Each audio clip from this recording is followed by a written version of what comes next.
شروع اللہ کے نام سے جو سب پر مہربان ہے، بہت مہربان ہے۔ آسمانوں اور زمین میں جو چیز بھی ہے وہ اللہ کی تسبیح کرتی ہے، اور بادشاہی اسی کی ہے اور تعریف اسی کی، اور وہ ہر چیز پر پوری قدرت رکھتا ہے۔ وہی ہے جس نے تمہیں پیدا کیا، پھر تم میں سے کوئی کافر ہے اور کوئی مومن، اور جو کچھ تم کرتے ہو اللہ اسے خوب دیکھتا ہے۔ اس نے آسمانوں اور زمین کو برحق پیدا کیا ہے، اور تمہاری صورتیں بنائی ہیں، اور تمہاری صورتیں اچھی بنائی ہیں، اور اسی کی طرف آخر کار سب کو پلٹ کر جانا ہے۔ آسمانوں اور زمین میں جو کچھ ہے وہ اسے جانتا ہے، اور جو کچھ تم چھپ کر کرتے ہو اور جو کچھ کھلم کھلا کرتے ہو اس کا بھی اسے پورا علم ہے۔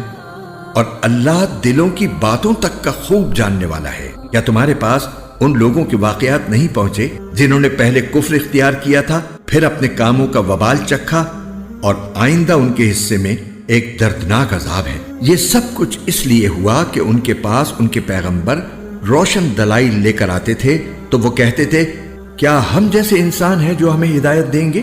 غرض انہوں نے کفر اختیار کیا اور منہ موڑا، اور اللہ نے بھی بے نیازی برتی، اور اللہ بالکل بے نیاز ہے، بذات خود قابل تعریف۔ جن لوگوں نے کفر اپنا لیا ہے وہ یہ دعویٰ کرتے ہیں کہ انہیں کبھی دوبارہ زندہ نہیں کیا جائے گا۔ کہہ دو کیوں نہیں، میرے پروردگار کی قسم تمہیں ضرور دوبارہ زندہ کیا جائے گا، پھر تمہیں بتایا جائے گا کہ تم نے کیا کچھ کیا تھا، اور یہ اللہ کے لیے معمولی سی بات ہے۔ لہٰذا اللہ پر اور اس کے رسول پر اور اس روشنی پر ایمان لاؤ جو ہم نے نازل کی ہے، اور تم جو کچھ کرتے ہو اللہ اس سے پوری طرح باخبر ہے۔ یہ دوسری زندگی اس دن ہوگی جب اللہ تمہیں روز حشر میں اکٹھا کرے گا۔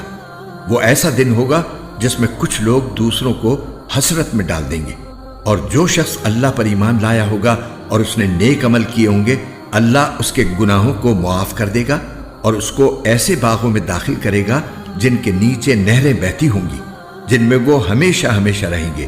یہ ہے بڑی کامیابی۔ اور جن لوگوں نے کفر اختیار کیا ہوگا اور ہماری آیتوں کو جھٹلایا ہوگا وہ دوزخ والے ہوں گے، جس میں وہ ہمیشہ رہیں گے، اور وہ بہت برا ٹھکانہ ہے۔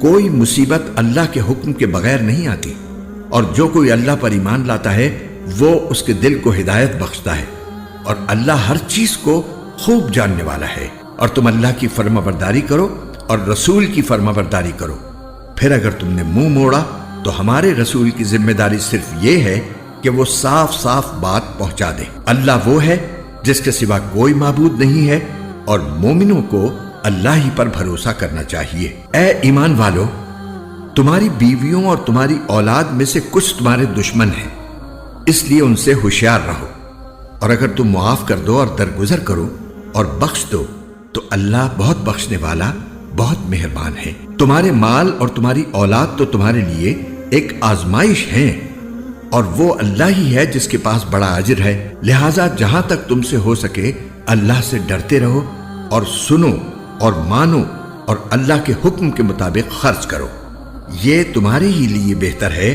اور جو لوگ اپنے دل کے لالچ سے محفوظ ہو جائیں وہی فلاح پانے والے ہیں۔ اگر تم اللہ کو اچھی طرح قرض دو گے تو اللہ اس کو کئی گنا بڑھا دے گا اور تمہارے گناہ بخش دے گا، اور اللہ بڑا قدردان، بہت بردبار ہے۔